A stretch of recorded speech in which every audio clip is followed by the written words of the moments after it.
Hey everyone, this is Matt once again on the Vinyl Head UK channel. How you all been? I hope you've had a great week. The sun has been out, the temperatures have been warm here in the UK. I hope you've enjoyed it. Are you ready to talk download? I am. Now it's been an interesting week. We've seen Download Pilot announced. I've put a couple of videos out about my initial reaction to the announcement, and then a separate video on the lineup, so go and check those out. But we're gonna go back to our Download Memory series. We are on 2008 already. We're flying through them. I'm having a blast going back, digging into the old memory and seeing what I can pull out and share with all of you guys. So 2008. This was my 5th download. Getting through half a decade of downloads. The 6th download altogether. Of course, I always say about 2003. I wasn't there, so only one I've missed. Hopefully for a while will be the only one I've ever missed. But we're at 2008, so this saw the first time the download change locations. Yes, it was still at Donington Racetrack, the iconic location. But it was at a different part of the racetrack altogether. So it wasn't in that famous location with the Dunlop tyre over on the side there. We'd moved. Legend has it, it had something to do with the motorbike guys. There were some complaints made following download that the track was very slippy from fast food being dropped on it or alcohol or whatever. So it got moved. This was the only year that download was at this location at Donington. It then moved the next year to a different location where it has stayed till this very day. So it was an interesting year. I vaguely remember location. I remember the main stage was kind of on a bit of a slope, a bit like the second stage is currently at Download. It's on a bit of a slope, so you kind of got a nice view if you stood back a little bit. I believe you had to walk off to the right somewhere onto the second stage. The second stage was open air for the first time. Prior to this, it had always been a huge marquee. But this was the first year that we saw it open air. Essentially a smaller version of the main stage, a bit like what we see now. I can't really remember where the third stage was, if I'm honest. I feel like it was the other way. I don't know. It was a long time ago. Drop me a comment. Let me know if you guys can remember. But as always, let's have a little look at headliners. So, main stage headliners, okay? Friday was headlined by Kiss. Their first Donington appearance, well, first download appearance at least. Saturday saw the Offspring, and then Sunday saw Lostprophets. Now, let me just say this real quick, just so I don't cause offence to anyone. Obviously, many will know the story of Lostprophets. I'm not going to talk about them. I don't think there's any need. I don't want to offend anyone. I didn't see him. I caught the last couple of songs after who I went to see. That's all I'm going to say about them. Null and void, pretty much. We won't be talking about them, just so we don't raise any offence with anybody. So they were our 3 main stage headliners. Now, let's look at who else we have. Once again, I'm going to try and dig as much into my memory as possible. I have got the lineup as per normal next to me, just to make sure accuracy is there. but I'm going to look into my memory too much. So, my trusty list, let me tell you what else we had. So, main stage was main stage. The second stage was named the Tuborg stage, which I think was the name of the third stage the year before. So, the Tuborg stage went from the third stage to the second stage. And the third stage was called the Gibson stage. We'll call them main, second and third, just to avoid any confusion with anyone. So, let's look at who else we had. So, as I say, Kiss on the Friday main. Second stage was Simple Plan. And then the third stage, we saw the Dillinger Escape Plan headlining. I talked about in 04, they were the very first band I ever saw at Download, Dillinger Escape Plan. What a way to start, right? Saturday, we had the Offspring, as I say. Second stage was Him. And then on the third stage was a Mighty, Mighty Testament. I give you a guess as to where I was that night. And then we've talked about Maine on Sunday. Second stage, Cavaliera Conspiracy. Third stage, Jonathan Davis and the SFA. Jonathan Davis, of course, from Korn. One of his side projects that he had going on.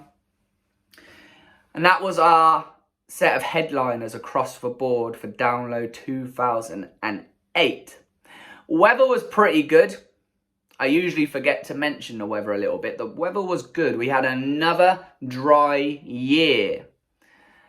It didn't last, but we'll come on to those in later episodes. It definitely didn't last. Should we dive into it? Should we have a look? And I'll try my very best to dig out of my memory what I can remember. So, Friday the 13th. This day, pretty much was spent on main stage. There wasn't really anything elsewhere that massively took my fancy. Even now, there's not really too much that I'd pick out that I'd want to go and see in modern 2021 era.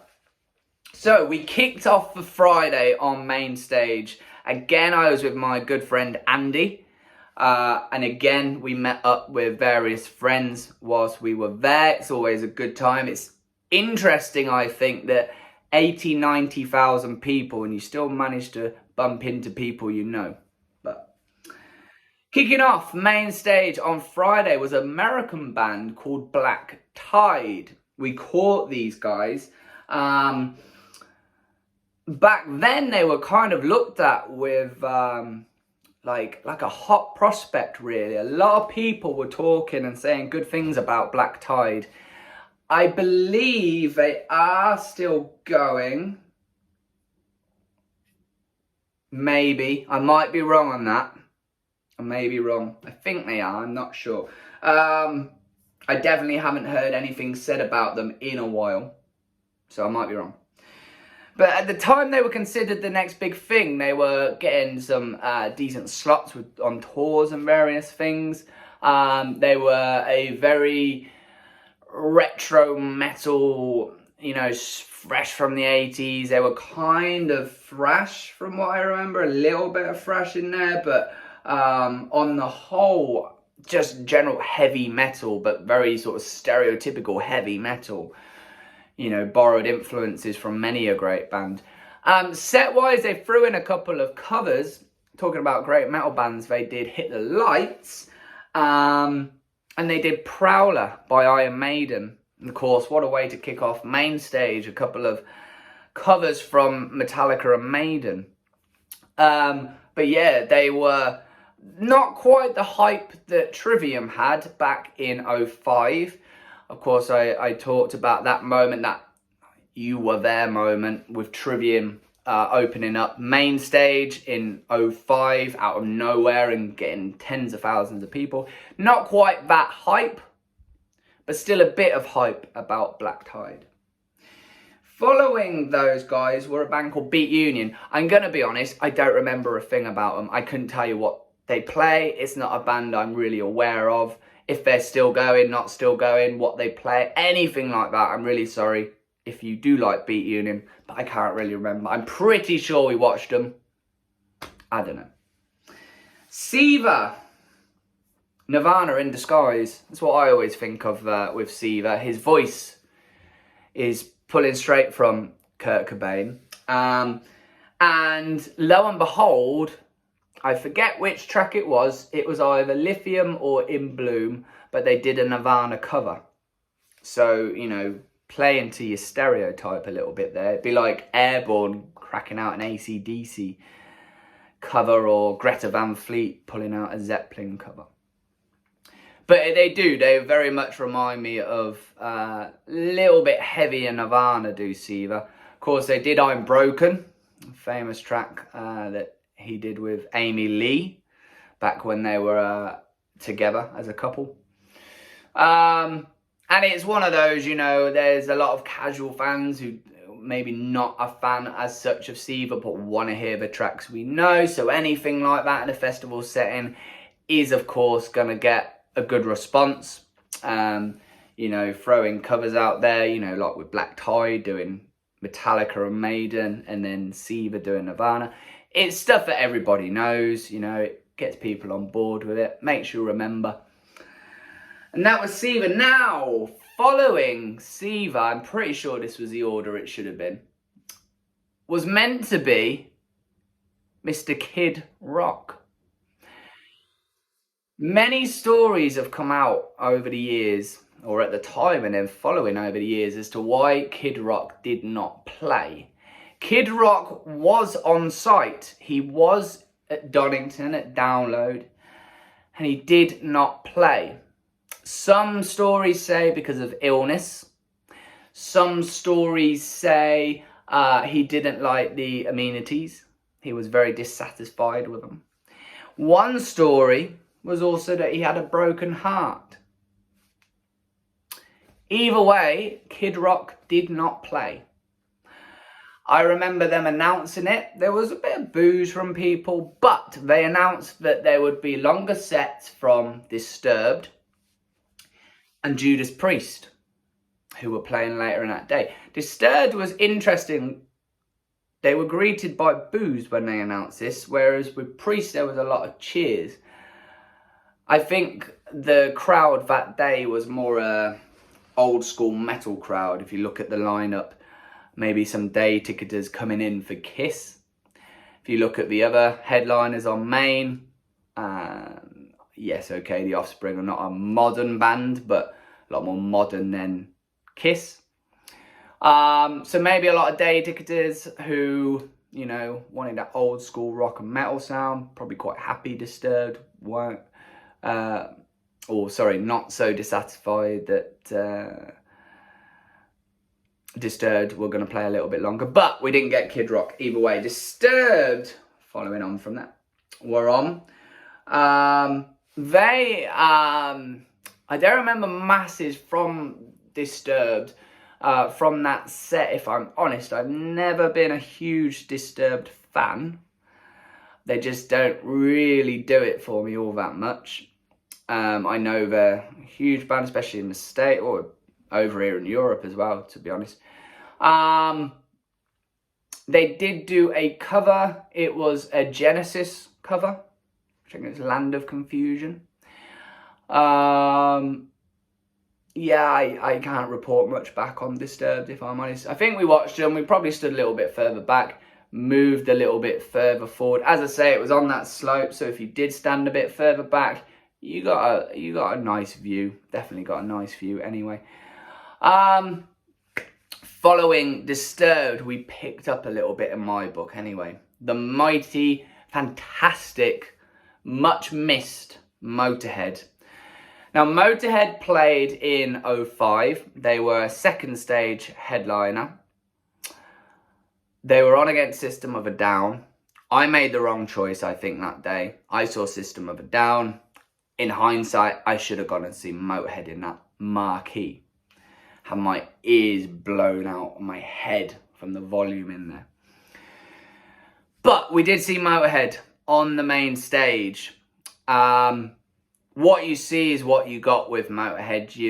You could pretty much write the set list and you'd be 90% bang on with what you're going to see. They'd throw in a few of the new songs.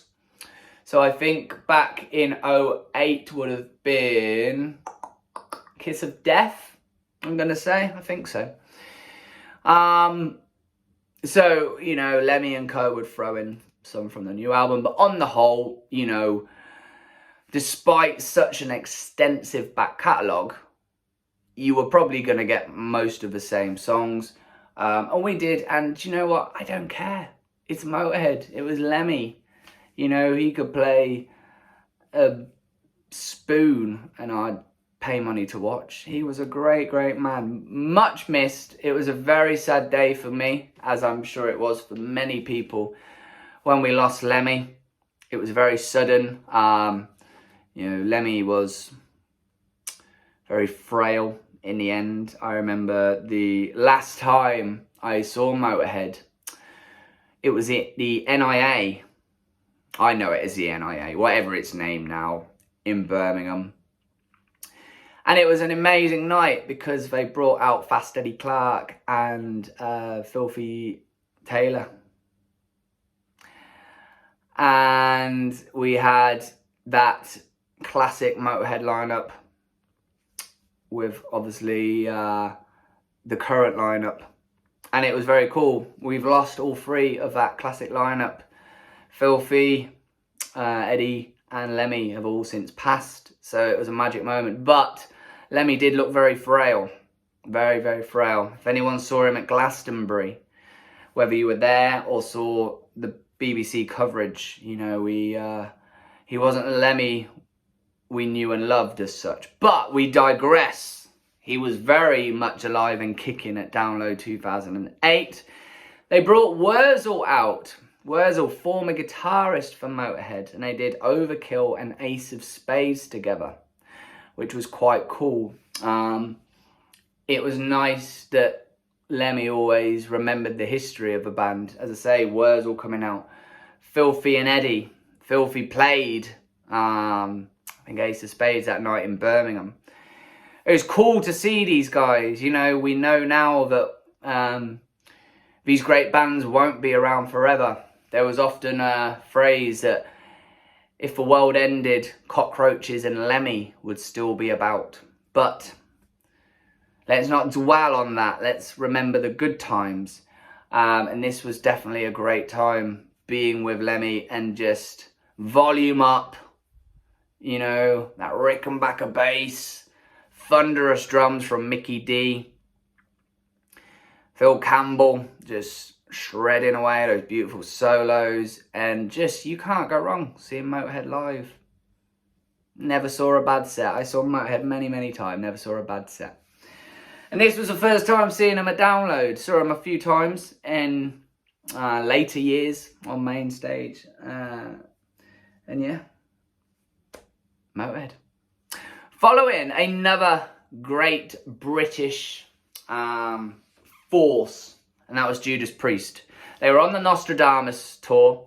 Funny album, concept album, obviously Nostradamus based. Not my favourite Priest record.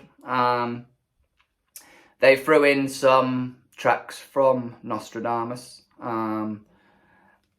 Yeah, I you know, don't want to really be hearing much from Nostradamus. Not at a festival. I want to hear, along with everybody else, as I say, those classic tracks. You know, what you would expect to hear. And we did. I did Sin After Sin on this channel a little while ago. Great album, really great album. And I said my favourite tracks on that record were the first and last, Sinner and Dissident Aggressor. And guess what? They played both that night. As I say, we got a longer set because of Kid Rock either being heartbroken, not liking the facilities, or ill. Pick which one you like best. But we got a longer Priest set. So we got a couple of bonus tracks thrown in, which is never a bad thing. You can't go wrong with Priest. It's a great show. It is metal. It's definitive metal. I always still say if someone comes up to me, if an alien came from a different planet and said, heavy metal, tell me about it. What is the ultimate heavy metal album that I should listen to understand what metal is? I would go, Painkiller. Don't argue. Just listen. Painkiller. The vocals, the solos, the drums. Metal. Nothing more, nothing less. It's metal. The definitive metal album to me. But yeah, you know, again, you can't go wrong with Priest. You know what you're going to get. It is just pure goodness, heavy metal. And it's just like Motorhead. It's, you know what you're going to get. You're going to be happy. You're going to have a good time. You probably are going to get the tracks you expect. Obviously, you know, they threw in some from Nostradamus. But you're going to hear the tracks you expect to hear. You got Another Thing Coming, Painkiller itself, Living After Midnight. You know, the tracks you expect to hear, you're probably going to hear. The same as like Ace of Spades and Overkill and Metropolis and all of that with Motorhead. And then we move on to our headliner that evening, and that was Kiss. Bit of American flavour coming back in after two amazing English bands. I got to admit it, I'm sorry. There's going to be a lot of fans of Kiss out there. Unfortunately, I'm not really one of them. I've never took time to properly sit and listen to Kiss. I know the famous tracks, but I've never been part of the Kiss army. Sorry. It's cool though, because it's, I was saying this to someone the other day, it's fine to like bands that others don't, and like, you know, if everyone liked the same bands, it would be boring. You know, I think it's good that we like some and don't like others. It would just be boring if we liked everyone and everyone liked the same band. So, Kiss. I've seen Kiss a couple of times at Download. I had to see Kiss. It was one of those bands that I had to see, just purely to say I've seen them. And that I did. And do you know what? It was a great show. There was a lot going on. Visually, you can't knock it. Do they use that show to disguise over the tracks and the songs? Oh, I'm not going to argue that. I don't want to upset all of you guys. But it was a great show, you know. Paul Stanley coming over on the zip wire, all the pyro, you know, then coming down from the top of the stage, Gene Simmons doing his fire stuff and, you know, all of that. It's a great show. You can't knock a Kiss show. It's spectacular, you know, it's probably, outside of Rammstein, one of the best live shows I've seen. Yeah, I probably sung along Rock and Roll All Night and all of that stuff because, you know, you do. It was a long set list though. It was a good, over a couple of hours, definitely. And, you know, I could go away and say, yeah, I've seen Kiss. I could come back a couple of years later and say I've seen Kiss twice. And of course, we've got Kiss next year, 2022. I might not make it a third time, I think. Especially who's headlining second. Well, we won't go on to that download. Let's talk about 2008. So that was the main stage. That was our day wrapped up. As per normal, let's whittle through second and third and have a little look at anyone that sticks out for me or any notable names that have worked their way up the ladder as such. So, long or short, no, not really. There's not too much, as I say, that I think I really would have maybe wanted to see. The Black Dahlia murder, potentially. Rise Against and Simple Plan don't really do anything for me. nothing really stands out for me on that. Third stage, Rolo Tomasi, maybe I would have liked. I've not really ever listened to him properly, but I know it's a pretty intense show. I think that could have been worth watching, especially fairly early on in the day. High on Fire. And then, of course, Dillinger, who, again, used to always put on a crazy show. But yeah, we saw Kiss, so there we go. So that was our Friday. Let's jump on to Saturday. Now, I have to say, after spending all of Friday on main stage, Saturday was pretty busy. Looking at the lineup very quickly, we jumped from main to second to third, to second to third, to main to third to second. It was pretty hectic. We covered some miles that day. It's probably one of the days that I saw the most bands in all of download history, to be honest. We, I think, tried to fit in everybody. So let's go through it. Now, I'll tell you what I'm going to do.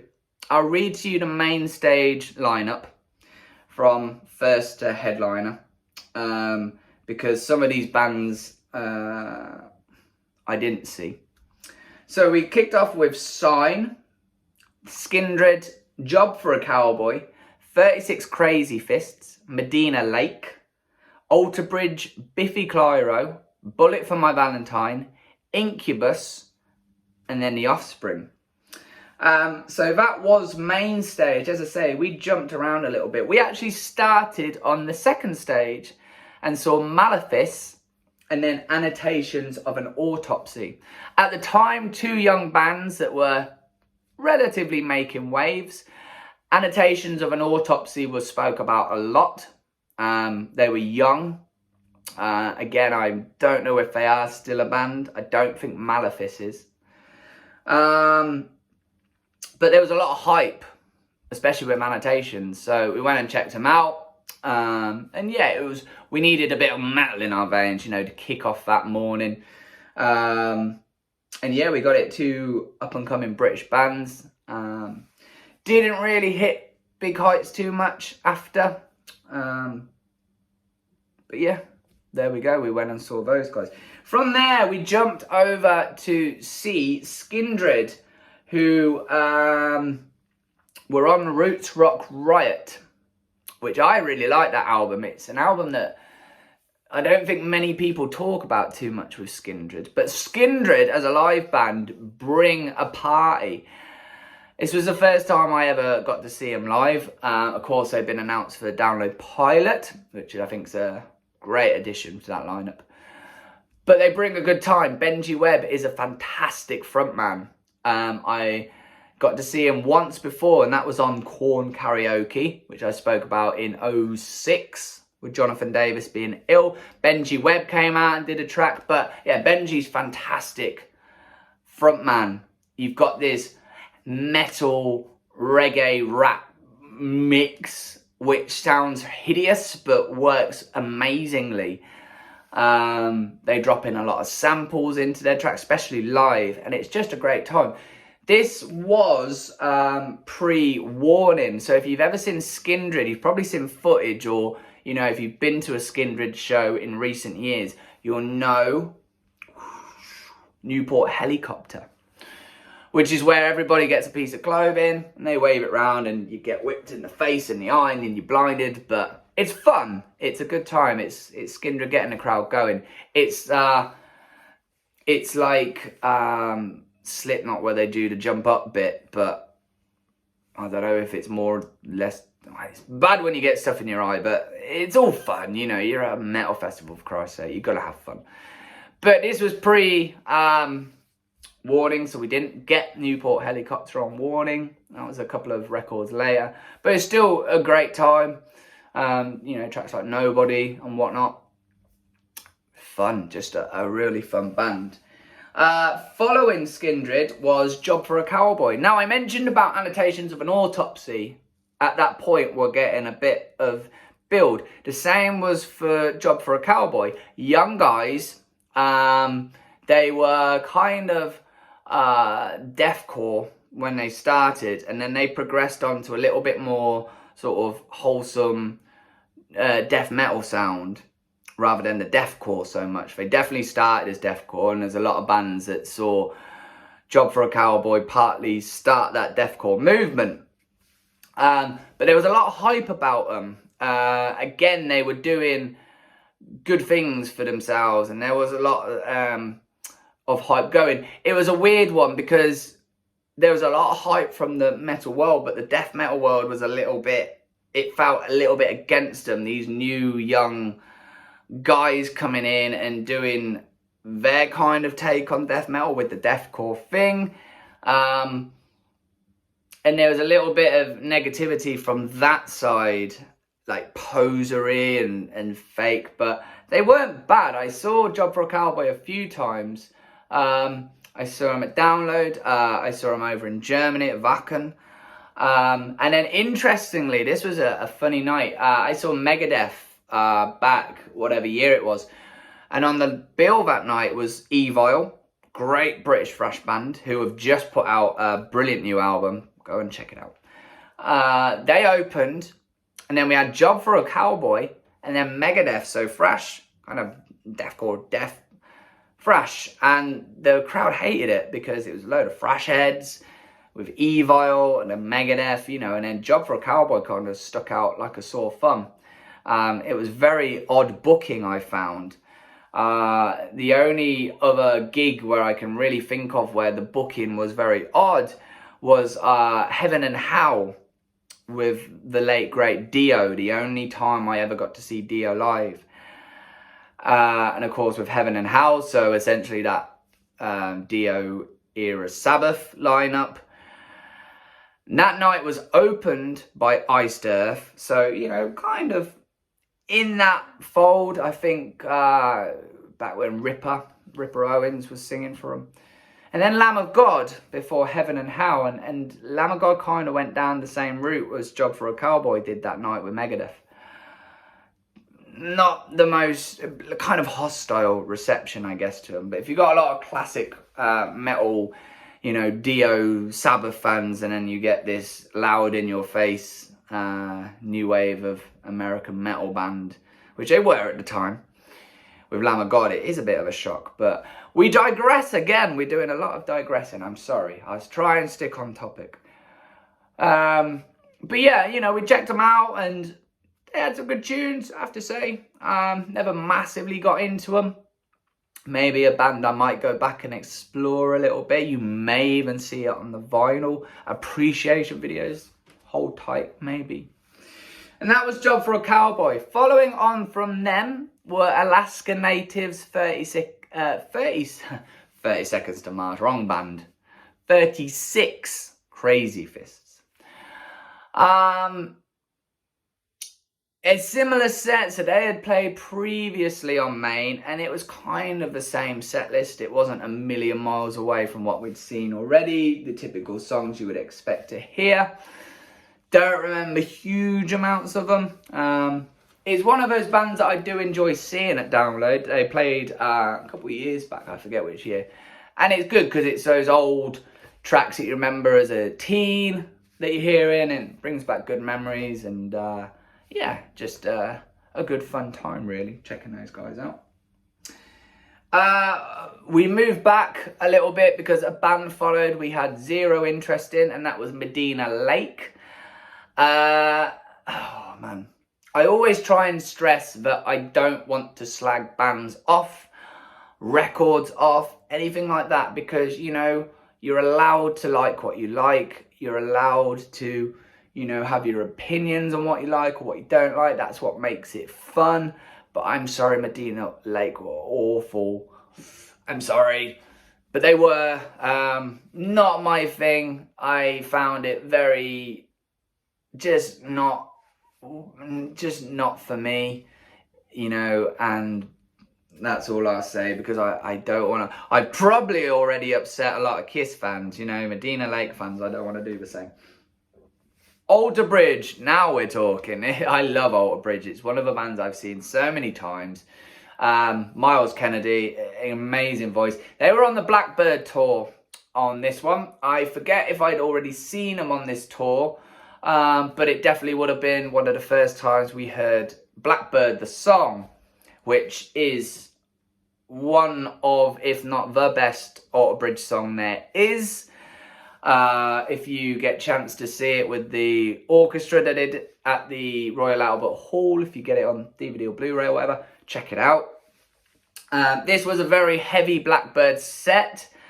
We didn't really, from what I remember, get anything from One Day Remains, maybe a track or two. But obviously, you know, they're on an album tour, they're going to be promoting the album. And Blackbird's a solid album. I would probably favourite over One Day Remains, if I'm honest. So it's not the worst thing in the world to hear a set full of Blackbird tracks, especially the track Blackbird. And yeah, you know, Miles, they just put on a hell of a show. Not in a like a Kiss way, but just musically, you know, it's Mark Tremonti is a very underrated guitarist in my opinion, and just, yeah, Miles, he's a fantastic vocalist, nothing more you can say to that.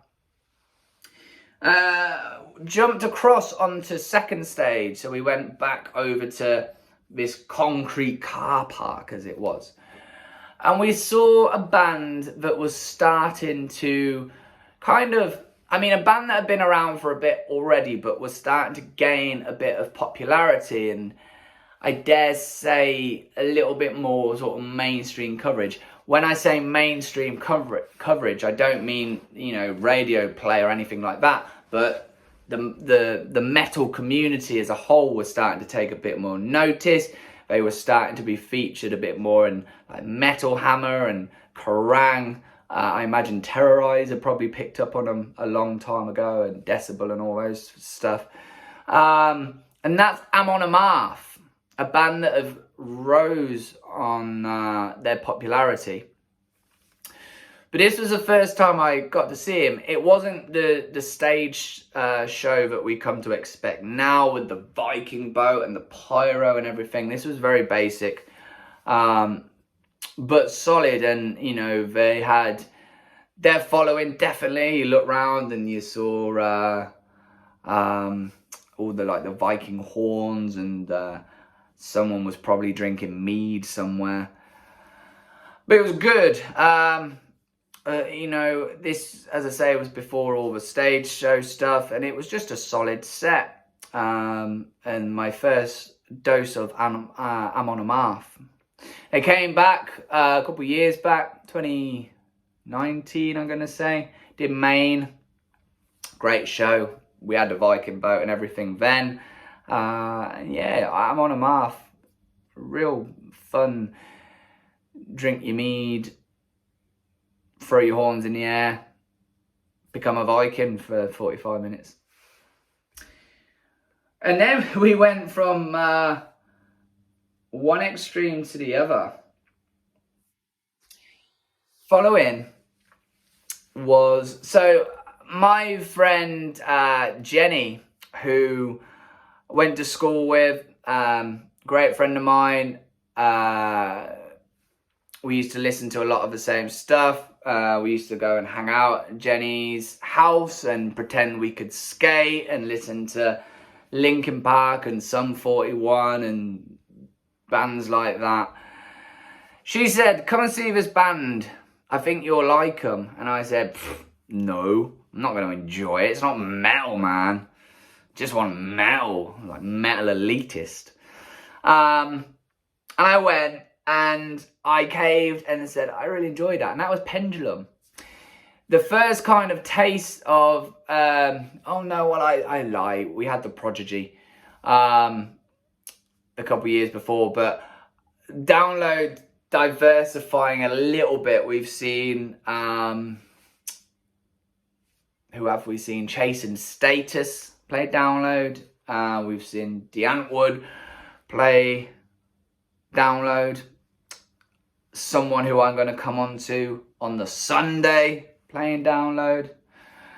But yeah, we had Pendulum, and I have to say I really enjoyed them, much to my metal elitist views where nothing mattered but metal. They were really good. Voodoo People by The Prodigy was thrown in. That was kind of a staple of the set back then. Granite, Propane Nightmares. I think they played Blood Sugar. Just some good tunes. And I mean, I stood back a little bit. I didn't go into the pit or down the front as such. I kind of stood back and just took it in.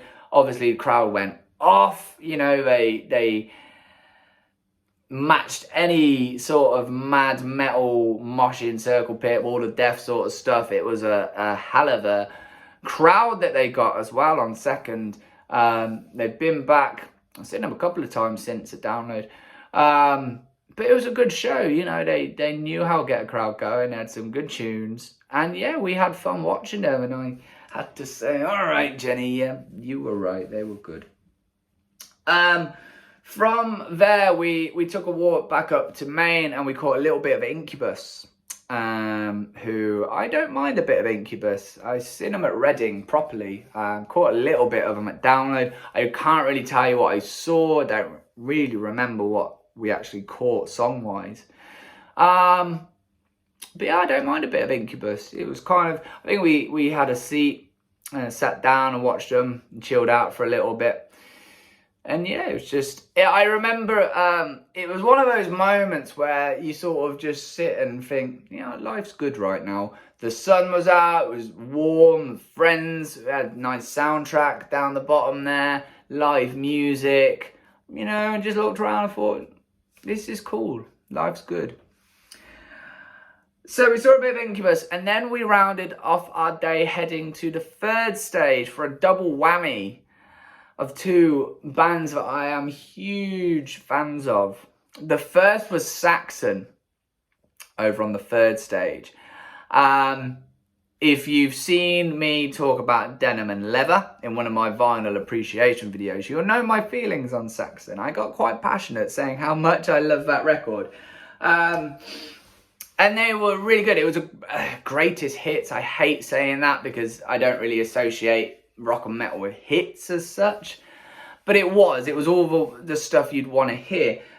They opened with one of my favourite modern day Saxon tracks, which was Attila the Hun, and that's a right kick in the face opening with that tune. That's a hell of a track. But then after that, we saw everything you'd expect to see. 747 Motorcycle Man.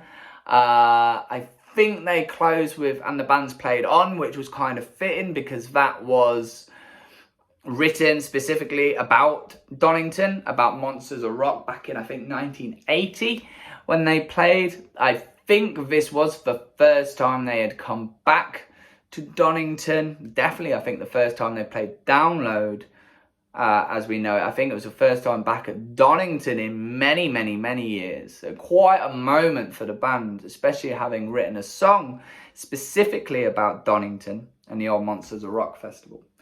But yeah, just like I said with Motorhead and Priest, you could probably write the set list for a Saxon festival show, and it didn't disappoint. You know, it's all the stuff you want to sing along to at a festival. Just a great band. And Biff, he knows how to control a crowd. He knows how to work that crowd. He's a master of that. And then our headliners, a band I adore, one of my favourites of the thrash scene, and that is the mighty Testament. Closing off Saturday even, sorry. It was chaos in that tent for Testament. They were up against the Offspring and him. So I imagine every metalhead was probably crammed into that third stage. You know, I don't think in their style of music they were up against someone really competing with in the Offspring and him. So yeah, a lot of people getting into that tent for Testament, and it was wild. There was pits galore. We went in the pits. It was a great time, and the set list was so good. It was just the perfect set list. They opened with Over the Wall. This was the second time I had seen Testament. The first time was at Bloodstock. I think the year before. I'll level with you, I don't remember much because we'd had a few drinks in the day. So I remember more of this Testament set, and it was great. Over the wall, and then they went into the pit. And I mean, thrash metal perfection right there. What? I mean, you couldn't open with two better tracks. Practice What You Preach, The Preacher, DNR, I know they played. Disciples of the Watch they closed with, I think. If they didn't close with it, it was very near the end anyway. And my voice was hoarse. I'd basically lost it from just screaming every lyric back at Chuck Billy, which is some voice to try and compete with. You know, if he's got a solid, big, deep voice, metal voice, and trying to go note for note with Chuck Billy, you're gonna lose, let me tell you. But it was about an hour set, I'd say, and it was just wild for that entire time. It was wild, and it was so good. Like Saxon Testament, that 1-2, I was in heaven, metal heaven. But yeah, there we go. It was a varied day, very varied. You know, when you go from, you know, like Skindred to Job for a Cowboy to Alter Bridge to Amon Amarth to Pendulum to Saxon and Testament. Very mixed day, but a really fun day. Like I say, we were here, there and everywhere across all three stages. So we did clock up some miles that day. But it was worth it, really worth it. Didn't see any of the Offspring. They had long gone on. I think by the time that we came out from Testament, or if they hadn't finished, they were very close. I don't remember seeing anything of the Offspring. And that rounds off Saturday. We jump on to Sunday. Another day where we were... Oh no, tell you what, I always forget. Let's go back and look at who else played on Saturday. Some of those bands that I might have missed.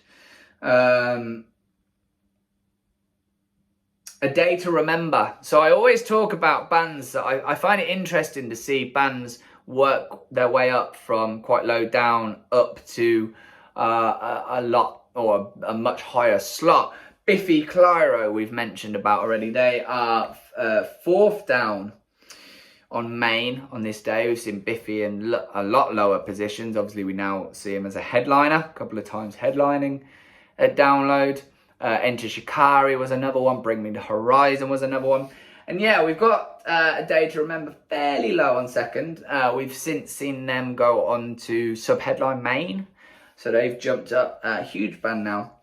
Throwdown, Bleeding Through. We had Ace from Kiss do his solo stuff. I didn't see any of that. I've seen him since. And then, yeah, Ash. And then him. Ash were pretty big back in the day.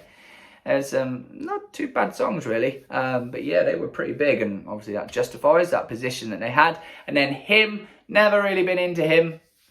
Seen him a few times, don't really do it for me, that sort of gothic-y, lovey thing that they do. And then the Gibson stage, a name that stands out for me, I talked about Annotations of an Autopsy, another band that were doing or getting a buzz around them at the time were Trigger the Bloodshed. Again, young guys playing more towards a death metal sound, and they were getting a lot of press because they were young guys, and it was kind of pushing this more, I guess you could say, extreme music side from the British scene, something that we hadn't seen in a while.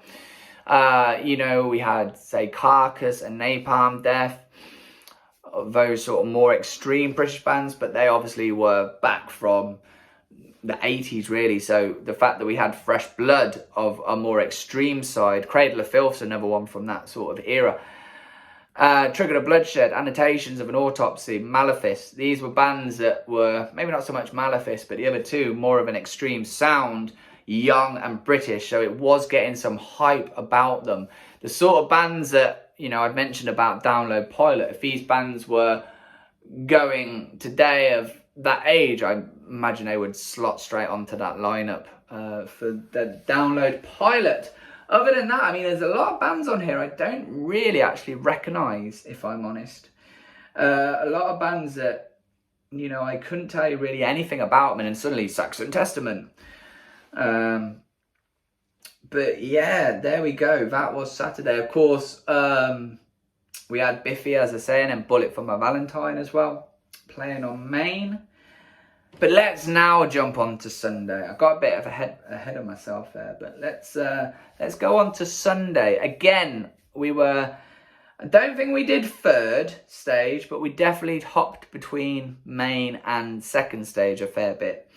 I don't think the walk was actually too far. I remember back for where download was for 03 up to 07, it felt like a bit of a trek doing that loop around the back of main stage. Of course, you came round, you went to the marquee, and then the one way, you came back round. It felt like a bit of a trek, like a long walk. And download where it is these days, it isn't really a long walk. It can feel like a long walk, especially when it's been raining and it's wet and you're working your way up that muddy slope fighting to get past everybody. It feels like quite a long walk, but it wasn't too bad from what I remember for this 1 year. So again, I didn't see everybody on main stage. Let's go through it again on main so you can get an idea of who actually did play.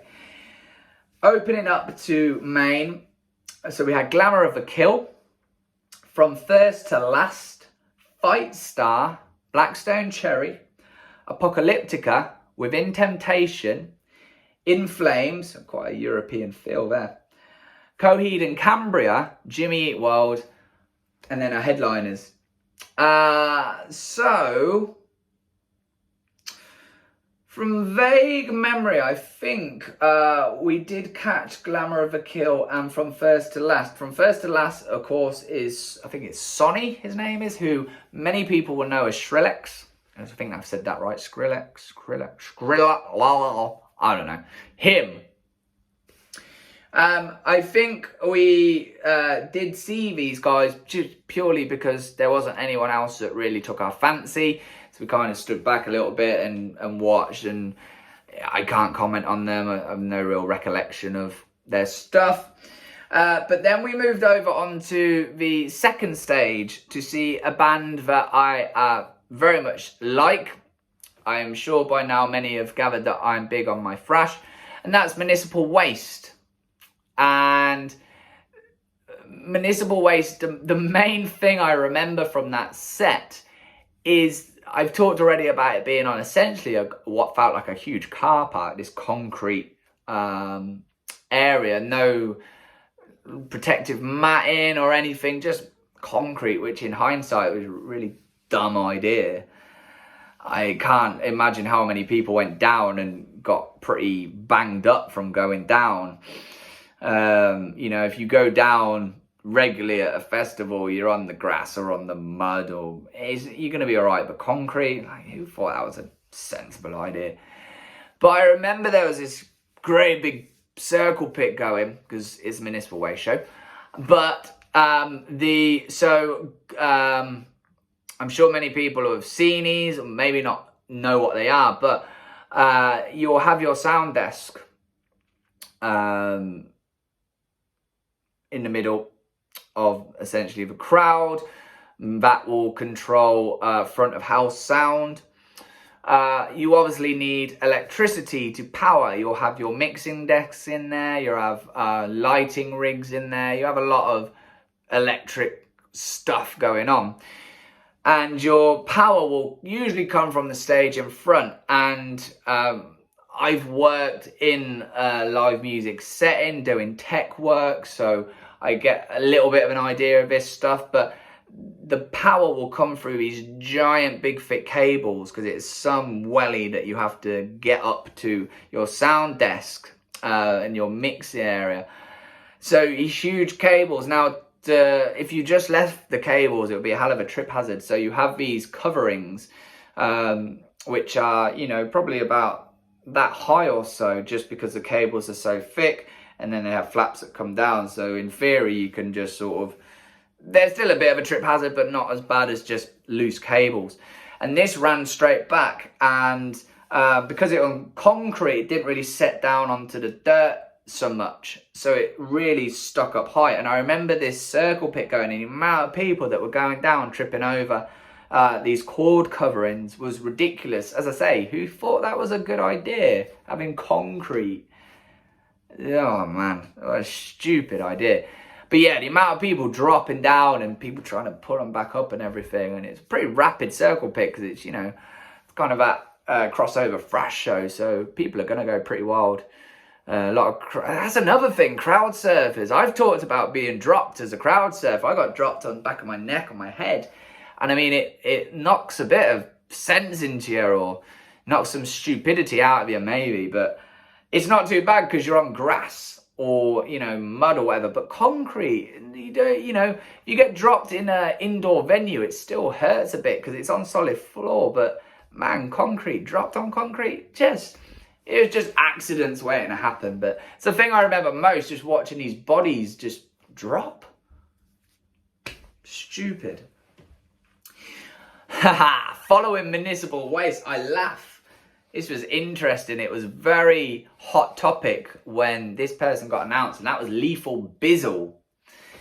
When he got announced in the lineup, he was kind of grouped together with a lot of other artists, so it might have got missed. But if you read all the bands, you're like, wait, Lethal Bizzle's playing? Why are we getting like a rap, grime? I don't know. I'm not really into that stuff. Why is he playing? What's happening? And we stuck around to watch him from a distance just to see what the hell was going on. Man, he got bottled. There's a history with Donington. People we don't like, they get bottled, they get stuff thrown at them. You know, he got bottled, but I'm going to give Lethal Bizzle props here. He stuck at it. And do you know what? He won the crowd over. Fair play to the guy.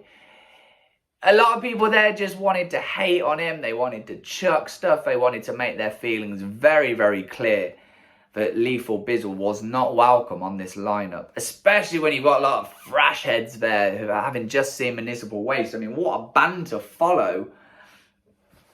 And yet, everything was being pouted at Lethal Bizzle, but he did. He stuck at the set. He won the crowd over. And I think that's respect gained there.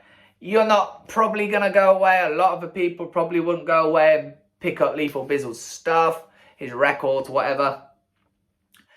But he gained respect from the crowd. We have seen many artists disappear from being bottled. There was that famous one of Reading with Daphne and Celeste. Do you remember them?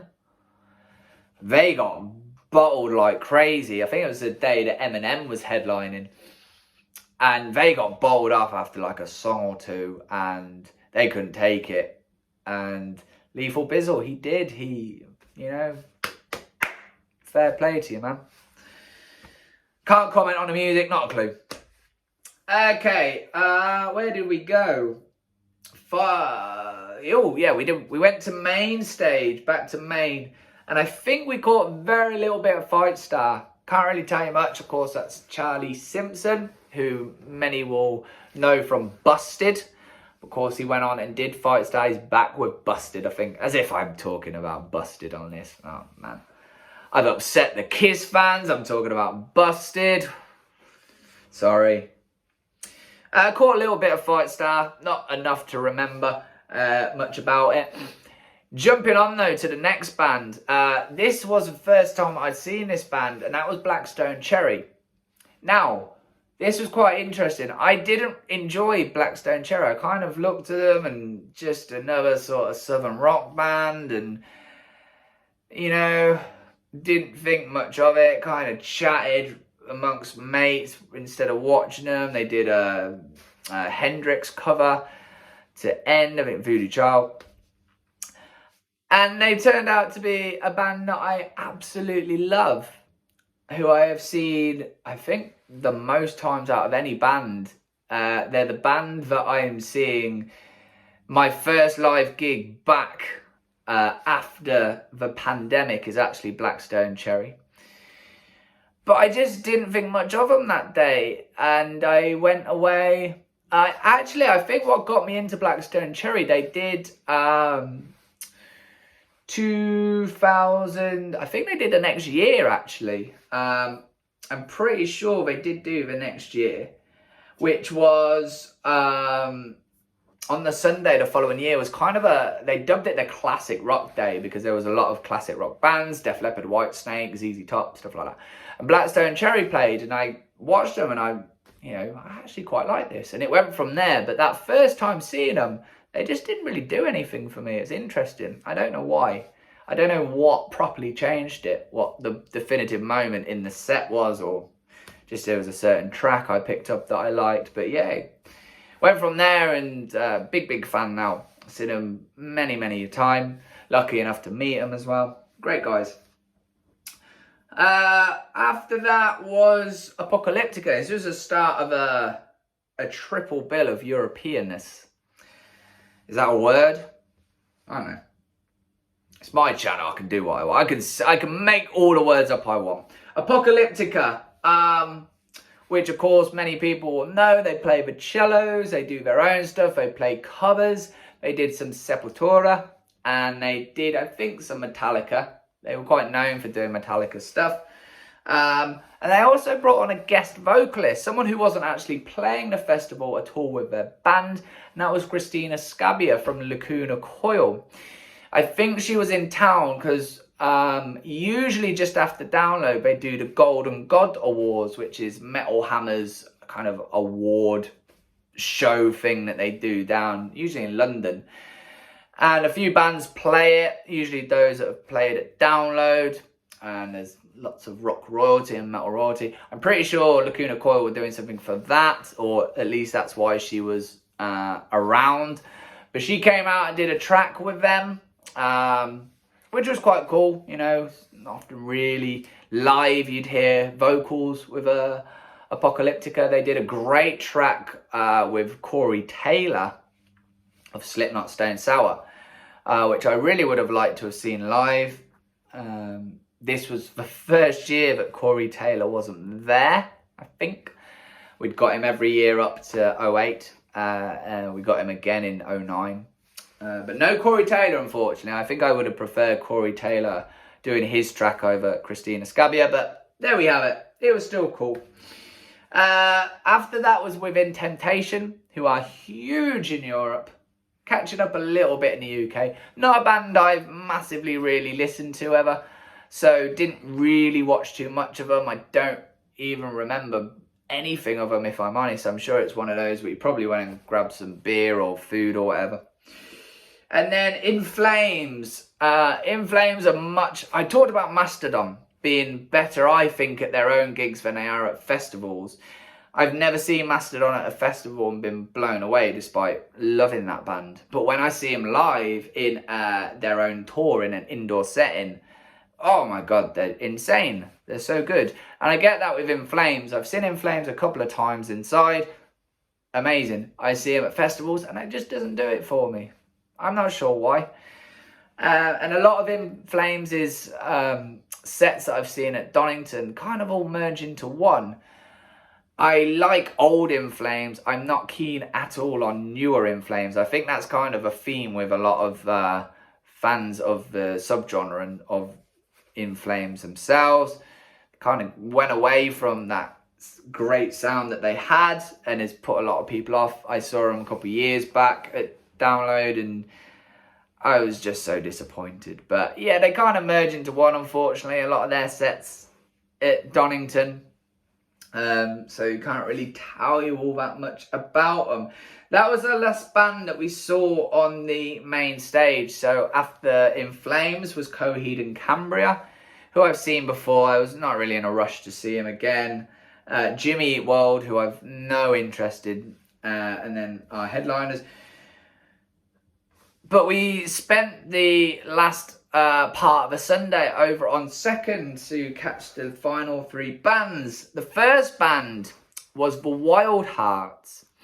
Now, I've never really been into the Wild Hearts at all. There was one track, something Vanilla, was it Vanilla Radio or something like that, which did the rounds a lot on the music channels, and I quite like that track, but I've not ever got into the Wild Hearts. I've never really wanted to listen to them, anything like that. But, they were so good. They had their sound cut on the last song. Ginger Wildheart, frontman, requested, he said, I might paraphrase a bit here, but he said he wanted to feel a bit more like he was at a festival. He didn't feel like he was at a festival, and so he wanted people to throw stuff at him.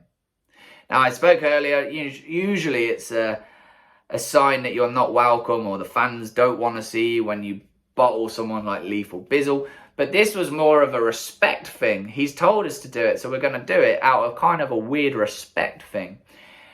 And he wanted people to throw stuff. More the better, you know, keep it coming. And they cut the sound. A couple of this higher up security guys came on and said stuff. Some people have gone on to say it was time restraints, which maybe it was. Others say it was because stuff was thrown. There's a story that does the rounds saying that a knife was thrown on stage, at which point you cut the set because it's becoming a danger, which I understand. You know, it's not just the band that you're potentially throwing stuff at, it's road crew. You know, as I say, I've kind of I've had a background in tech crews before, and I've been on stage with stuff being thrown, and it can get a little bit dicey, you know, especially if people don't just throw bottles, even full bottles. You know, you get hit on the head by one of them, it's going to do you some damage. You know, so it is tech crew, road crew, and then, of course, our security friends down the front.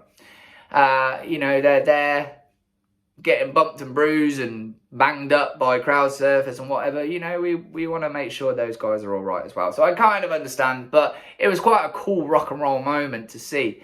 And, you know, I really enjoyed their set. I really did. It's one of those bands that surprise you. You don't really think much. And we kind of went to see them because, you know, we wanted to get a good spot for the last two bands. And Coheed and Jimmy Eat World didn't do anything for us. So we kind of caught them just on the sake of catching them. And I'm really glad we did. I really enjoyed the Wild Hearts. And I'm a sucker for seeing proper rock and roll moments. You know, rock and roll's meant to be dangerous. You're meant to live on the edge a little bit with it. And I think that bands are tame these days. You don't see these wild rock and roll moments anymore. And all right, getting bottles thrown on a stage, maybe not compared to some Motley Crue and Ozzy back in the day, whatever, but it was still cool, it was still fun. So yeah, I'm glad I caught those guys. After that, the two bands we did want to go see, and that was Children of Bodum. Alexei sadly passed away recently, which was a great shame. I was lucky enough to see Bodum several times, always at festivals, whether that be Download or Bloodstock. But yeah, I'm not a big fan of them.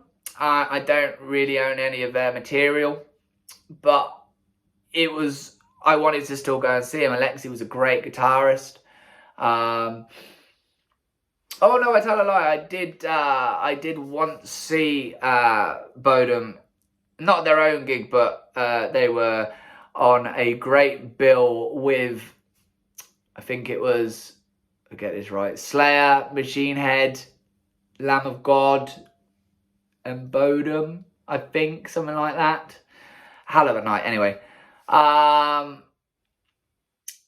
really tell you much about tracks that they played. It was just more because it was a metal band we wanted to go and see. It's a great metal band more than anything. So track-wise, not so sure on. But then we got onto our headliners. Knew plenty of tracks from this one. And that was Cavaliera Conspiracy. So Cavaliera Conspiracy was made up of Max and Igor Cavaliera, brothers. If you don't know the backstory, so obviously Max and Igor together were with Sepultura. Max left Sepultura in '96 after a big falling out. He went on to form Soulfly, who have obviously played Download before. But this was Max and Igor coming back together. They put out a record. They put out several records since. This had Mark Rizzo from Soulfly on guitar, and Joe Duplantier from Gojira on bass. Joe, my French attempt there. Joe didn't play live with Cavaliera Conspiracy. But they opened with the first 2 tracks off this record, which was Inflicted and Sanctuary. And then, the metal gods really looked after us that day. It was basically just a Sepultura set. And we got to see Max and Igor back together playing Sepultura. And it was immense. Territory, Refuse, Resist, Arise, Troops of Doom, Roots, Bloody Roots, of course. And they even, I'm pretty sure it was this time, because it was probably the longest set I've seen Cavaliera Conspiracy do. I'm sure they threw in a Nail Bomb track as well, which was another band that Max did. But, oh my word. So, 2004, Damage Plan played main stage. I've told this story before in that episode. Dimebag Darrell, dun dun dun dun dun dun dun dun. That riff of Walk by Pantera, and people just went insane for it. More so than the Damage Plan stuff. Now, don't get me wrong, Inflicted and Sanctuary went down great. They are kind of the Sepultura mold. That thrashy in-your-face sound, hard, heavy. But, man, that crowd erupted when they started playing out Sepultura. And it was just practically a Sepultura set. Interestingly, the pits were breaking out, just in front of where we were Breed 77, and the guys from Breed 77 were in the pit in front of us. I don't even think they played the festival, if I'm honest. But there they were. We recognised them. We'd seen them before. And yeah, they were in the pit. And just, again, I mean, they were up against Jonathan Davis from Korn, doing his solo stuff, and our headliner on main. So metal-wise, I don't think they were up against too much like metal competition. So every metalhead and whatever was just descended on that second stage just to hear these amazing metal tunes. I mean, you know, as I say, stuff like Territory, which I think was the first, or one of the early tracks in the set that was Sepultura, and then Refuse, Resist, you know, all the stuff you'd want to hear. And it was just such a great way to end that festival. You know, probably the closest we get to seeing a full-blown original Sepultura lineup or show. Obviously, Derek Green, currently with Sepultura, has been with them for many years now. But yeah, it was so much fun. It was just big smile on my face, or hearing those thrash tunes. So good. So good. And yeah, that was 08. Let's look at who else was there. A band that played second stage midway through the day that I didn't actually go to see, which in hindsight nowadays I probably definitely would, was Airborne, who always put on a great rock and roll show. And that was really it. We saw a lot of not a lot, but we saw some other bands on second there that we spoke about. Over on third, Between the Buried and Me, actually, just caught my eye. That'd be quite cool. I'd like to check those guys out. Ted Maul, another band, keep adding to it. Annotations of an Autopsy, Trigger the Bloodshed, and Ted Mull. Ted Mull were also a band that were starting to make waves a little bit and catch the eye of people.